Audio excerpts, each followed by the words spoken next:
Oi pessoal, vamos então ao estudo de caso sobre socialidade. E o nosso modelo de hoje são as orcas, esses animais maravilhosos. Na verdade elas não são baleias, mas golfinhos gigantes. E são animais muito inteligentes que têm uma estrutura social muito complexa. E essas populações de orca formam grupos sociais organizados entre parentes e alguns agregados também.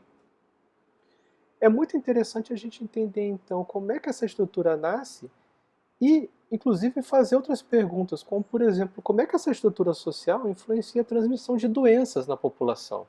Esse, com certeza, é um assunto que está na cabeça de todo mundo hoje em dia. Vamos, então, usar como base um artigo escrito pelo professor Paulo Guimarães, meu colega do Departamento de Ecologia da USP, e outros colegas dele, em 2007 na Physical Review E. É um estudo sobre como é que a estrutura social de uma população de orcas influencia epidemias. Como já dito, orcas então formam estruturas sociais bem complexas entre parentes e agregados. E é legal observar esse tipo de estrutura como uma rede. Dá para a gente notar que alguns indivíduos têm mais contato entre si do que com outros. E a gente nota isso através desse tipo de imagem, que é um grafo. É uma representação matemática de uma rede complexa, em que cada ponto representa uma orca individual e cada linha que conecta os pontos representa interações sociais. As linhas mais grossas representam que aqueles dois indivíduos têm uma frequência de interação maior entre si do que com outros. Já que a gente está pensando aqui então em transmissão de doenças, é interessante, na hora de fazer um modelo matemático sobre isso, imaginar que existam indivíduos suscetíveis à doença e indivíduos já contaminados por ela. Ou seja, a doença entra na população através de um indivíduo que entra em contato com um vírus, por exemplo, e ele vai transmitindo esse vírus para outros indivíduos com o qual ele tem conexões sociais na rede, até que a doença vai se propagando e uma hora pode atingir a população inteira. Só que é muito comum, em diferentes tipos de doença, alguns indivíduos da população já terem uma imunidade natural a ela. Então vamos levar em conta a imunização nesse modelo matemático.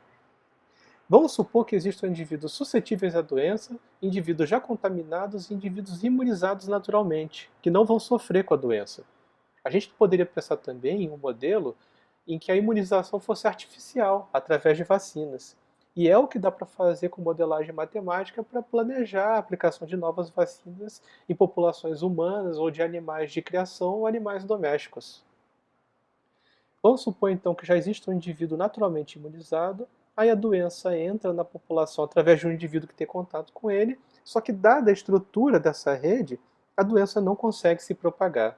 Então depende muito de quem já é imunizado ou não e de por onde a doença entra. E também, acima de tudo, da estrutura da rede, de quem está conectado com quem e o quanto essas conexões são fortes ou fracas. No trabalho do Paulo, eles estudaram então a rede real, com dados de interações sociais observados em campo, e fizeram versões dessa rede. Primeiro, fizeram versões binárias, ou seja, desconsiderando os pesos, modelando apenas quem está conectado com quem. E além disso, tanto da rede original ponderada quanto da rede binária, eles fizeram versões aleatorizadas, bagunçando a estrutura das conexões. Olha só que legal o resultado principal do estudo deles. No X, nós temos a proporção de indivíduos imunizados, naturalmente imunes à doença. E no Y, nós temos o número de indivíduos infectados em escala logarítmica. Olha como é que a propagação muda muito em função da proporção de indivíduos imunes, mas muda também em função da estrutura da rede, porque a linha preta representa a rede real, com os pesos de conexão social observados em campo, e a linha vermelha é uma versão aleatorizada dessa rede. Já a linha verde também tem a estrutura real, só que desconsiderando os pesos.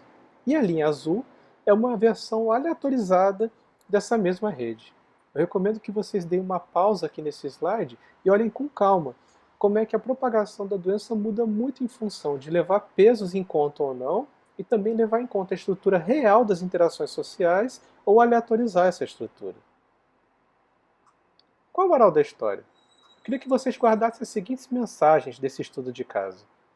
Primeiro, que associações entre parentes agregados formam redes sociais. Isso é válido para orcas, para humanos e para vários outros animais. E diferentes tipos de associação, diferentes espécies, podem levar a redes com estruturas diferentes. A gente observou aqui uma estrutura de interações sociais entre orcas, mas mesmo no mundo das orcas, a gente poderia ter dividido essas interações em interações positivas e negativas, por exemplo. Ou, em vez de interações sociais, poderia ter sido uma rede de parentesco. Quem é filho de quem, primo, tia, avô, por exemplo. E a estrutura de uma rede social, então, diz muito sobre o quanto a população é suscetível a doenças contagiosas. E dependendo da doença que a gente quer estudar, a gente vai estudar uma rede social e não outra. Vocês veem que isso tem um monte de aplicações e nós vamos trabalhar um pouquinho com isso na prática de hoje.